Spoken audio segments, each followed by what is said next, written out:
Медин Алыбаев мас болгон коён. Жөн элеби же туулган күнүнө арнаппы? Айтор кирпинин марты кармап үйүнө мейман чакырат. Конок болуп коёнда барат. Вино, арак, суу даягат. Бир маалда коён мас болуп калат. Ордунан араң туруп, кирпиге колун сунуп, «Кетем үйгө!» деди тили булдуруктап. Анда кирпи айтты. «Эй, дос, сөзгө кулак тос. Үйдү кантип табасың? Энти койдо бекер өлүп каласың. Неге мынча олуктуң? Андан көрү жатып эс ал соолуккуң. Элден дагы бир кеп угам. Жакын арага арыстан келип калыптыр деп уктум». Мас неме болобу? Кайра кирпинин сөзүн тураду.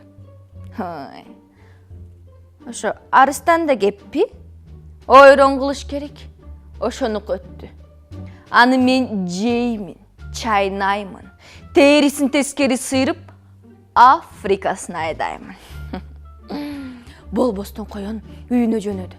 Тамтаңдап, талтуулду кармалап, каргылданган үнү туш-туш тарапка таралат. Шашпагың, арыстаным, шашпагың. Көргөнбүз арыстандан да ашканын, чыгарганбыз далайнын ташталканын. Аңгы чакты арыстан ойгонду. Кудай аткыр, бул кандай мал деп ойлонду. Так ошол кезде алка жалкын алды, алдынан өтүп бара жаткан коёнду. Караңгыда чуу салган сен белең, акмак, сөзүңдү сүйлөп жүрбөйсүңбү тактап?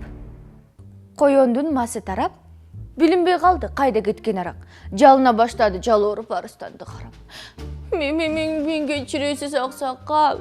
Сиздин аялыңыздын, балдарыңыздын урматына көтөрө бериптирмин бакал аксакал. Арыстан масты жаман көрүүчү, өзүндө ичкиликтен сактоочу, бирок кошоматчыны жактоочу.